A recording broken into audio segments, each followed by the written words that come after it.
মেথি আছে না, মেথি, এইটার উপকারিতা যদি মানুষ জানতো, সে স্বর্ণের সমান ওজন দিয়ে মেথি কিনে নিত, স্বর্ণের সমান ওজন দিয়ে। এখন দেখা যাচ্ছে মেথির মধ্যে রয়েছে স্যাপোনিন, খুবই শক্তিশালী বায়োঅ্যাক্টিভ উপাদান রয়েছে, গ্যালাক্টোমান্নান।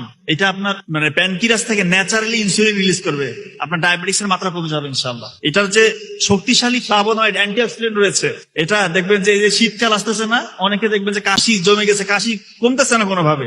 আপনার মেথি গরম করবেন পানিতে, 1 গ্লাস পানিতে মেথি গরম করে ওইটা ছেঁকে নিবেন, ওই পানিটা পান করবেন ইনশাআল্লাহ। কুসুম কুসুম গরম করে ওটা পানিটা পান করবেন, দেখবেন যে আপনার কাশিটা উপশম হয়ে যাবে ইনশাআল্লাহ। ডায়াবেটিসের ঝুঁকি কমবে, উচ্চ রক্তচাপের ঝুঁকি কমবে, যাদের কনস্টিপেশন দীর্ঘদিন ধরে পেটের সমস্যা, মানে পায়খানা ক্লিয়ার হয় না, পাইলসের সমস্যা ভুগছেন, আপনারা ওই মেথি মানে পানিটা গরম করে ওই পানিটা ছেঁকে নিয়ে ওই পানিটা পান করবেন ইনশাআল্লাহ, দেখবেন যে কনস্টিপেশনের সমস্যা চলে গিয়েছে, আপনার পাইলসের সমস্যা চলে গিয়েছে। এই মেথি পানি পান করুন। কালো জিরা নিয়ে যে এত কথা বলা হয়, কালো জিরা নিয়ে এত কথা কেন আসছে? মৃত্যু ব্যতীত যে কোনো রোগের নাকি সেবা, এটা কি আমার কথা?